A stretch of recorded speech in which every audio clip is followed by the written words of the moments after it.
I got a few things I feel like talking about tonight. One is the absolute stupidity of what Kenya's doing right now. Kenya is going to, if you get caught in Kenya with a plastic bag, like you know the plastic bags you go to the grocery store with, they're going to fine you $38,000 and throw you in jail for 4 years. You know, this is absolutely ridiculous because some 100 million plastic bags are handed out every year in Kenya by supermarkets. So you go to the supermarket in Kenya. First thing they're going to do is they're going to say, here's your food, and they're going to put it in a plastic bag and hand it to you. Because they hand out 100 million plastic bags a year, handed out in Kenya. So you walk out of the grocery store, and you've never heard of this before, or what they're doing, right? And now, all of a sudden, the cop walks up to you and says, that'll be $38,000 US, and you're going to need to go to jail for 4 years in a Kenya prison. So now what's going to happen then? I mean, this is just absolutely nuts. But this is an example. If you let politicians do whatever they want and you do not say anything, you do not resist as the people, we the people, if we do not resist them, if we don't say anything and we let them do whatever they want, they will be wanting to give every citizen lobotomy. And if we don't say, no, hell no, we're not going for a lobotomy, they will take and they'll strap you down to the chair and do a lobotomy on you. Because the politician says, I feel like I woke up this morning and I feel like I want to have every citizen have a lobotomy. You know? And if we let them keep going and we don't say anything and we don't pound our fist down and say, you're not going to take advantage of us anymore. That's it. That's what we need to do. Where did our guts go, for crying out loud? The French people, back during the French Revolution, they had guts. They had guts enough to make the politicians afraid. Where did our guts go? Because the politicians, they're a bunch of fat little lawyers and they don't know when to stop. And so, now tonight, you know, for instance, I was listening to Naomi Prinz, you know, and she is, people are entitled to change their opinion, you know, as we're watching this slowly unfolding train wreck of the financial system slowly fall off a cliff. We observe what's happening and we try to make educated opinions form as to what we think is going to happen. And if you'll notice, there's quite a few of us on the internet talking about the way we think it's going to unfold. What we're all like is we're all like a group of men observing an elephant inside a dark room, blind men observing an elephant. So they let the 10 blind men into the room, you know, and they tell them, okay, go inside and the blind men and tell us what's in there. So the blind man goes inside and it's an elephant in the room, but they go in there and they feel around the elephant and then they come out and then they ask them questions about what was in the room. And one blind man comes out and says, well, it was obviously a rope. Well, he had a hold of the elephant's tail. So that was what the part he was seeing. And another guy says, well, no, it was more like a tree trunk. You know, he had a hold of the elephant's leg. And another guy says, no, it was like a fire hose. He had a hold of the elephant's trunk. See? And so this is the way it is. with us observing the collapse of this financial system. It's a very complex machine, the financial system. And it's observations of this from different angles. When you listen to about maybe 15 or 20 of us describing the way we think that it's going to unfold, after a while you start to form your own opinion of what you think it's going to be like. But none of us can actually get it exactly right of how it's going to be, because it's such a complex machine, and the way the system is coming down, and I say coming down because this system has to come down. Now, I'm going to jump back a little bit, back to when this system was, the way we know it now, was started, is when they started the Federal Reserve. I think, if memory serves me correct, it was 1913. But it might have been 1914. It's right in that area, right there, was when they started the Federal Reserve. The ones who started the Federal Reserve knew up front what this was going to do. They set it in motion. It was almost genius what they set in motion. They set in motion a machine that would actually it was actually a Ponzi scheme. A Ponzi scheme. They went out to a place called Jekyll Island, and it was all done in secret, and it's all owned by the banks. And it was set in place to rake them off money off of the system.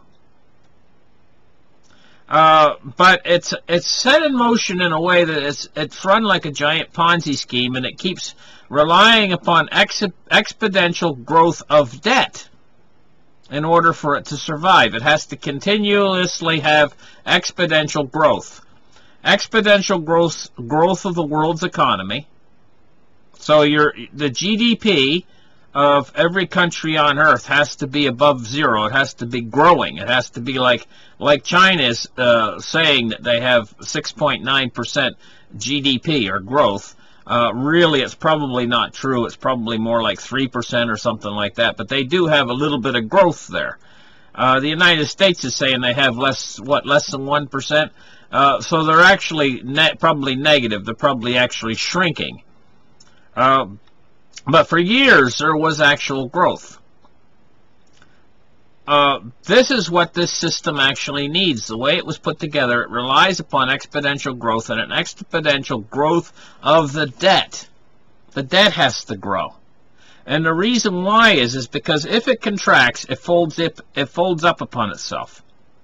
It destroys almost instantaneously. The whole thing blows up if it contracts. So it has to constantly keep swelling up larger and larger and growing and growing and growing. The problem is the world is finite. The world is not infinite. So this infinite growth cannot continue on a finite world. So what happened is this growth did continue for almost 100 years unabated. The world's industry just kept growing out into new countries. They cut down the rainforests.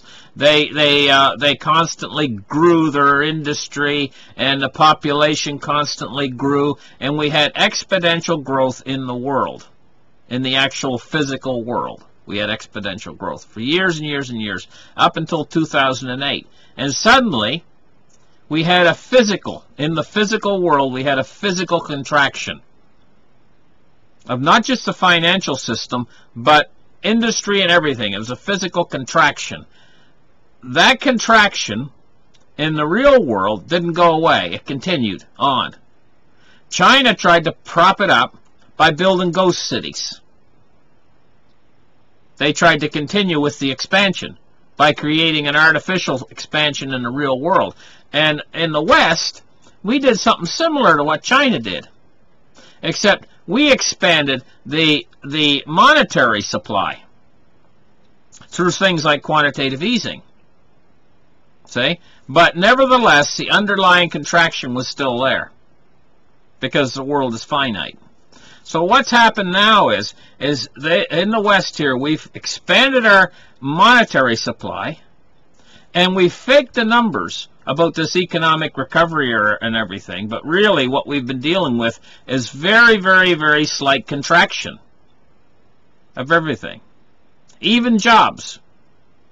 The Fed would say, oh, no, we've had growth in jobs. But no, this isn't true. What they've really had is they've taken away all the full-time, high-paying jobs, and they've replaced them with part-time jobs. But 2 part-time jobs does not even equal 1 good-paying full-time job. It takes about 4 of these part-time jobs to equal 1 good-paying full-time job. You know? These part-time jobs are things like waiters and cooks and bartenders and so on and so forth.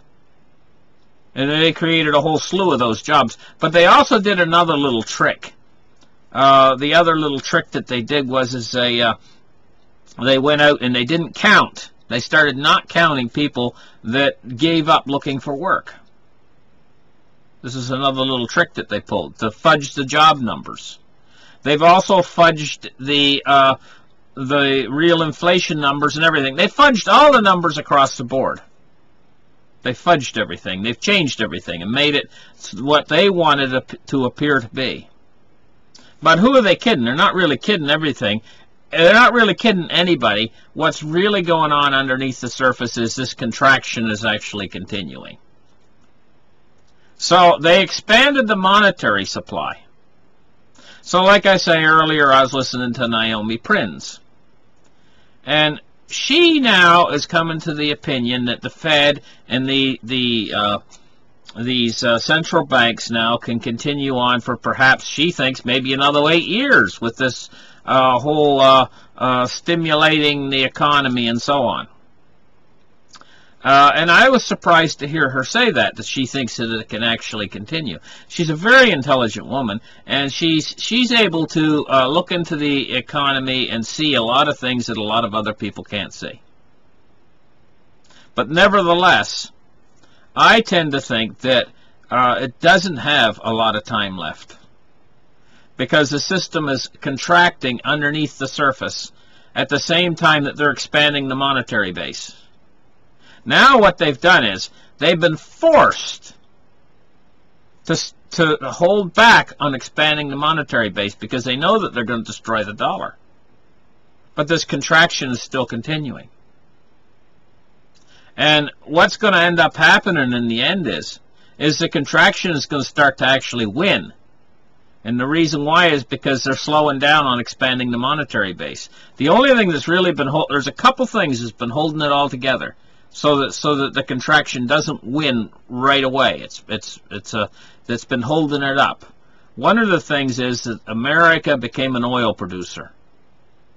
This is one of the things that's been holding it up, holding up the economy, and buoying the economy. Is America become an oil producer? An oil, well, I mean, they've always been an oil producer, but they became a oil producer, as in shale oil, right? That happened. Also, another thing that's buoyed the economy is the amount of stimulus that they've put in. And now, even though the central bank, the Federal Reserve, has tapered off their stimulus programs, they've continued on in Europe at tremendous pace. I think it's 80 billion euros a month they've been injecting into the system, and Japan has been injecting simultaneously, and they've been actually counterbalancing what the United States has been doing by tapering. They've counterbalanced the tapering. Plus, the United States has done some backdoor injections of money into the system. As of the last, since they've quit tapering, they've been backdoor injecting money into the system. Well, what's happening is all of this money is getting caught in something that we call a liquidity trap. They've built up pressure inside the system, but the pressure hasn't been going anywhere. So we have the velocity of money falling off a cliff. At the same time, they've built all this back pressure, right? And so we've got a number of things happening simultaneously. If they do not release money and inject money into the system, the liquidity is going to dry up. That causes an effect. When the liquidity starts to dry up, it causes a panic effect where everybody starts to run out and they start to hoard money. People start to hold money. They start to want to keep their money as like powder, and it's like hold your powder. They want to keep their money, and they become stingy with it, and that in turn creates effect of not stimulating the economy. It creates a slight deflationary effect. It's been slight ever since 2008. We've been dealing with a very slight bit of deflation. There's been no hyperinflation. You will never get hyperinflation from deflation. It just doesn't work that way. And so all this money that's been caught in the liquidity trap out there has kept us into a very slight deflation. What's going to happen is at a certain point, when the Federal Reserve is actually forced, and I say forced, to go back on their policy and start to go back to quantitative easing again, or something like quantitative easing. They might not call it quantitative easing. They might come up with a new name for it, but it's the same old, same old. And I say forced to go back to it, and the reason why is because they've been tightening over here. They've been holding it together with Mario Draghi over there in Europe injecting money in, and Japan injecting money into the system, and they've been holding it together. The liquidity hasn't been drying up that fast.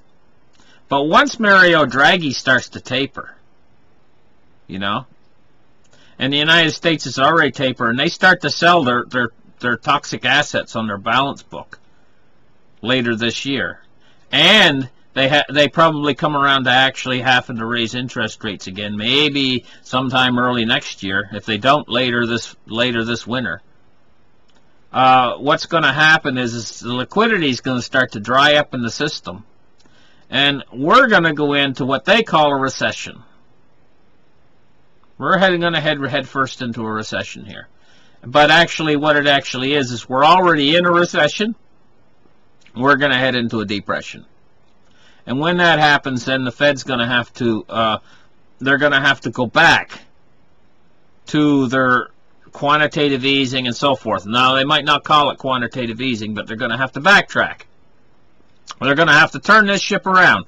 Picture Janet Yellen is like a steamboat captain on the Mississippi River. And so she's got this steamboat, and she's got the guy that measures the water. They used to drop a rope down in with a weight on it, and they used to tell them how deep the water was. That's where old Mark Twain got his name from.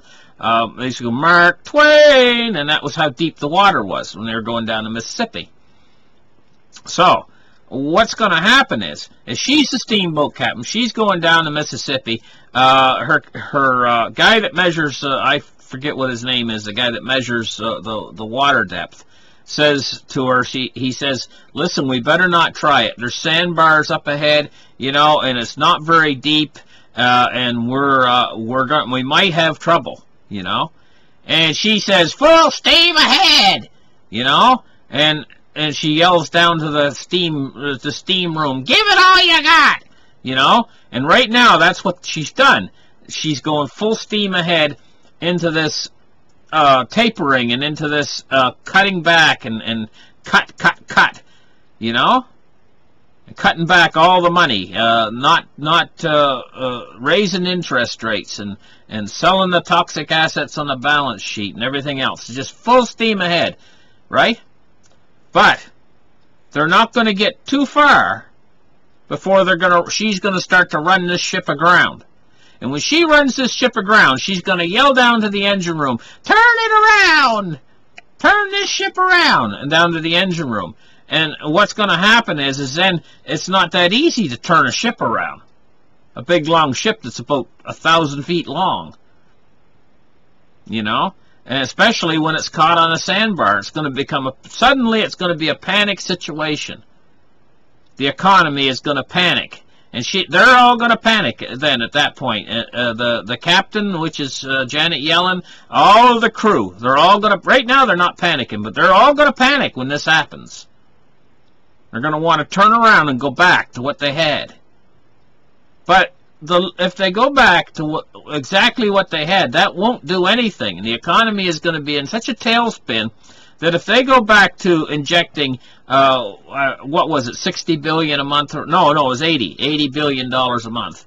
If they go back to $80 billion a month, that won't accomplish anything. It's going to take at least double that, maybe triple that this time around to get anywhere. But they've already built up a lot of pressure from all those years of quantitative easing within the system. It's in a liquidity trap. It's trapped within the system. But when they go back to this quantitative easing and start injecting all this new money into the system, then that money that was there before in the liquidity trap is going to start to come out too, and it's all going to come in as a flood. It's going to move everything in the opposite direction. Then all of these investors who have been penny pinching and hanging on to their dollars for dear life because they've seen this little bit of deflation that we've had for years, all of them are going to see everything turn around and see the velocity of money picking up and see all the prices start to go up and how money is they're all of a sudden going to come out of the woodwork left and right, and they're going to be dumping their money at the same time, trying to get out from under it. And the whole thing just is a setup for hyperinflation. Like, you couldn't get a better setup for hyperinflation. That's your setup for hyperinflation right there. But it's only going to start when the Federal Reserve turns this system around. Now, getting back to what I was saying before about when they set this whole thing up back in 1914, they set it up so that the money that they lend out, they have to constantly create new money. All the money in the system has been lent out. It's all borrowed money. Every single dollar, if you were to pay off all the debt, there wouldn't be $1 left in existence. And they would still owe more. All of the money that's available out there is all created on credit. And credit, on the flip side of credit, is debt. I've explained before how banks actually create money. All the money that they create is all created as a debt. So you go in and you decide you're going to borrow $100,000. They don't go back into the vault and grab $100,000 for you. What they do is they just write it on their computer screen. Jim Johnson owes us $100,000 plus interest. The money that's never created is the interest that you owe them back. It's not created. So when they create the $100,000, how much interest are you paying per year on that $100,000? Even if you're paying a low percentage, say you're paying I don't know, 4% or whatever. You know, that 4% on $100,000 would be what, $4,000 a year? That $4,000 a year wasn't created. They only created the $100,000, right? So now that extra $4,000 in the first year and $8,000 and $16,000 and whatever, it wasn't created. So if you try to pay all the money back, where are you going to get the money to pay the interest? It doesn't exist.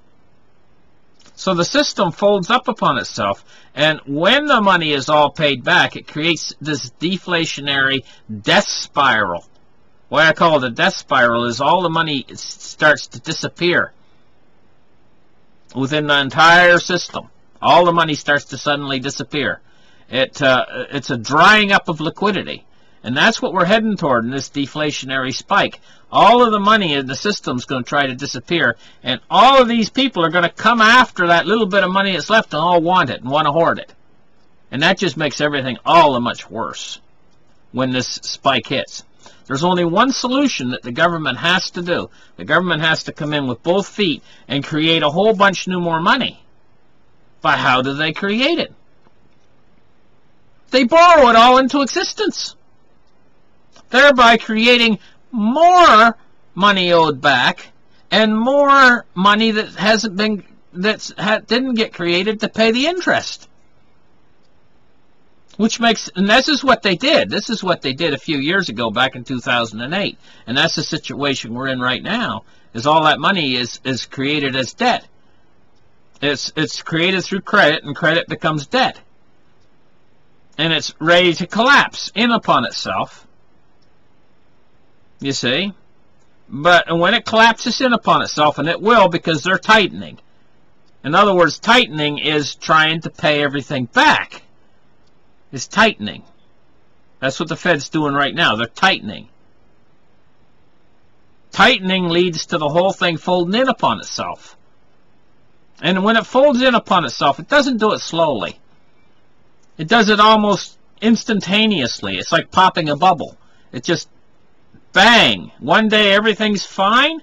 We're out there and the system's running along fine. And the next day everything's folded in upon itself. That's when the holiday effect will come in. Because they'll close everything. And people will be stunned. They will be like, what just happened? What just happened? And people will go back to a certain sense of normalcy. They'll know what happened. Actually, they know what happened. They know the financial system just collapsed. And they know everything's closed. But they'll carry on. They'll soldier on. The people will. And the grocery stores will still open. People will still go to work and everything else for a little while. But we know we're in a crisis. That's the holiday effect. That gives the government a chance to come in. And it'll be a panic situation. It'll be a crisis. And they'll have to come in and solve this thing.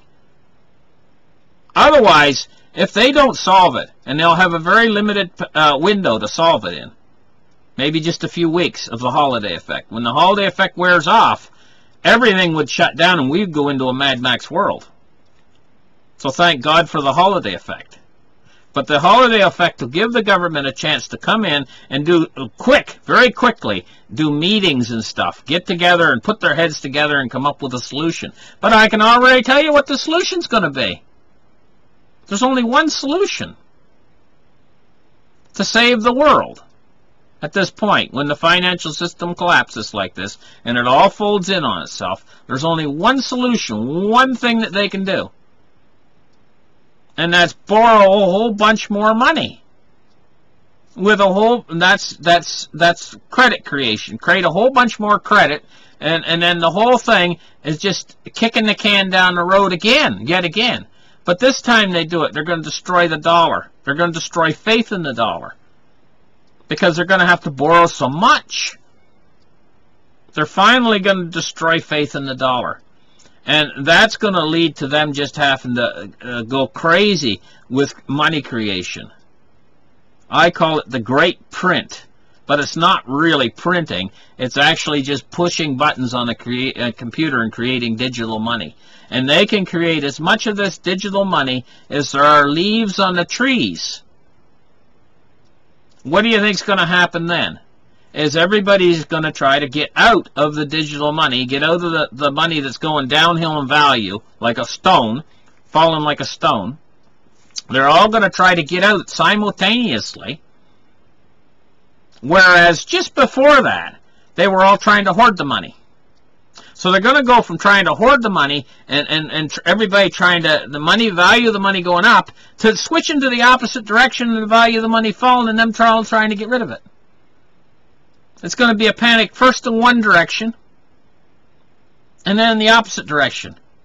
Let me explain. It would be almost like if you had a big stadium and somebody yells fire and they all run for the exit door, right? And then the guy says, that door's blocked. The door's on the other side of the building. So they're all in that door trying to squeeze through it. They're like George Costanza on Seinfeld when he's running from the fire, you know. And they're all trying to squeeze through that little door. And some of them might be half killing each other, stomping on each other, trying to get out through the door. And the other guy says, that door's blocked. You can't get out that door. And he says, the door's on the other side of the building. And then they all charge for the other side of the building. And that's what they're going to do here. First, they're all going to be running into the dollar. And then when the Fed reacts, and the Fed pumps the liquidity into the system, then they're all going to charge in the opposite direction. But, that's when we're in for a real economic recovery. But believe me, that real economic recovery is when they inject all that new money into the system, is not going to last very long, because it's going to head us headfirst into the hyperinflation. And so when they actually start injecting all of that tremendous amount of liquidity into the system, at first it's going to feel good, because they've been tightening for a long time now, and tightening does not feel good. They've been calling it an economic recovery, trying to fool all of us, while they've been tightening at the same time. They've been like, we're in an economic recovery, and they've been using the mainstream media to preach this economic recovery business. At the same time they've been tightening, they know it's not an economic recovery because they've been tightening. Tightening is cutting back. Right?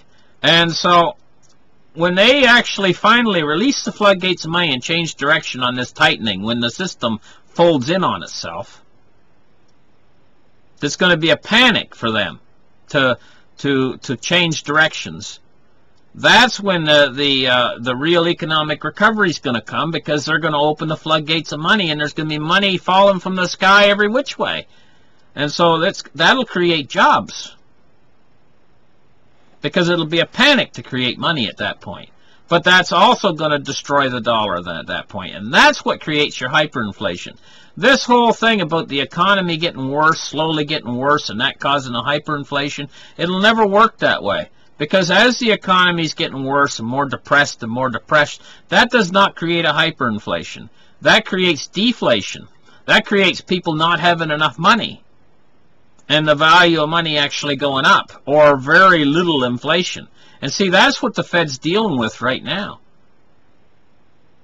That's why they've slowed down their interest rate hikes and stuff, is because deflation has been slowing. Not speeding up toward a hyperinflation, but heading toward deflation. But they're determined to continue. And they're going to send us into deflation, real deflation, very soon. So that sending us into the deflation is going to come quick when it happens. It's probably going to start with a stock market falling. I would say at least, very minimum, the stock market's going to fall 10%. That's going to be your sudden shock. Deflationary shock event, what I've been talking about, is when the stock market falls. Probably minimum 10%. Probably more like 20 or 30%, is what I'm thinking. And then that's gonna set events into motion that's going to lead to the Fed in the end having to relent. They're going to have to relent on what they're doing right now.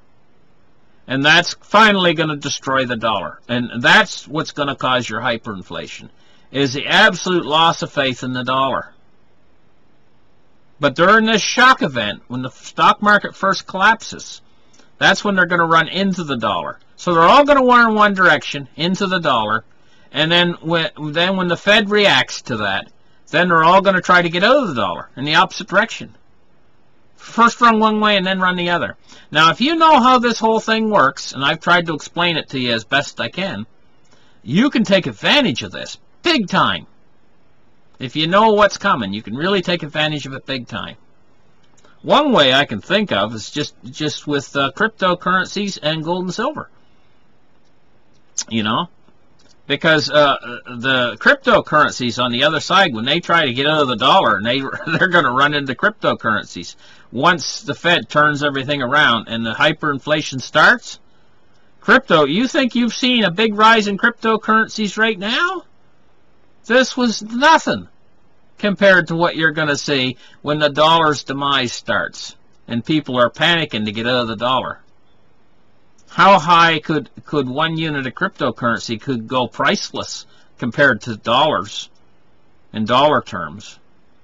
So I mean, if a guy out there just had one crypto coin, and not even a real good one, say something like one Monero, you know, or something like that, even Dogecoin, even if a guy just had a few Dogecoin, like 100 Dogecoin, you know, and this hyperinflation comes, they're going to drive all of that stuff, they're going to drive it all to the moon.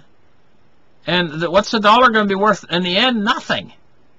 So you could have a guy right now, and honest to goodness, the guy is a multi-millionaire right now in dollar terms. And if that's all he's got is dollars, say, is all of his money's in U.S. Treasury bonds, which is basically dollars, and all of his money is in actual maybe stocks, which are going to fall off big, you know, and all he's got, the rest is in cash, not cash, but money in the bank as like cash, you know, like his bank account says, like, say, $3 million in his bank account. But that's all he's got. He hasn't got it. He's not diversified whatsoever. He hasn't got 1 ounce of gold, not 1 ounce of silver, not one bit of cryptocurrency. Nothing like that. He's all in dollars, right? He's gonna, when he crashes, he's gonna, maybe if he's smart, he might be able to buy into a little bit of cryptocurrency when his money's on its way down. If he can find somebody that's merciful enough to sell him that one Doji coin. You know what I mean? And the guy that sells him that one Doji coin might want $1 million of those dollars. It might be that bad. If the dollar's on its way to zero, who on earth, if somebody's got something that every day's doubling in value, so if the guy's Doji coin, say he's got one Doji coin, and every day the darn thing is doubling in price, why is he going to sell it to this other guy over here who's begging him to get rid of these dollars that are going down every day? They're going down half. They're only worth half as much as they were the day before. So the other guy, he knows all I got to do. He says, wait for my Doji coin, and then it'll be worth way more than your dollars will be worth. Why is he going to sell it to the other guy? He's going to let the other guy go down in flames until his dollars are worthless, absolutely nothing. And by that time, the Doji coin will be worth way... So even... But in comparison, that Doji coin wouldn't be worth still wouldn't be worth near as much as one Bitcoin would be worth. One real Bitcoin. Still, even if that Doji coin was worth $1 million in dollar terms, right? Still, it might take like 1 million Doji coins to get a Bitcoin, one full Bitcoin. So, Bitcoins might be like... worth an awful lot of money in the end, as far as it might only be a very rich man that owns a full Bitcoin. Because if you think that all of the world's value, everything we hold as value, like our houses, our communities, our roads, our everything, our farms, our humans even, they count them as a human resource, by the way. There's a money value on everything, even on humanity. There's a money value. Everything's worth money. Valued in money. And right now, we value everything in dollars. If we look at something, we say, what's that worth? We say, well, it's worth so many dollars. That car over there is worth $10,000. That orchard, you know, of trees is worth $100,000. We always think dollars, dollars, dollars. All of that value is going to be transferred from dollars into non-dollar value, into things that, and there's only very limited things that are to get out of the dollar. If you want to get out of the dollar, you can only go to precious metals or cryptocurrencies. Those are the only things.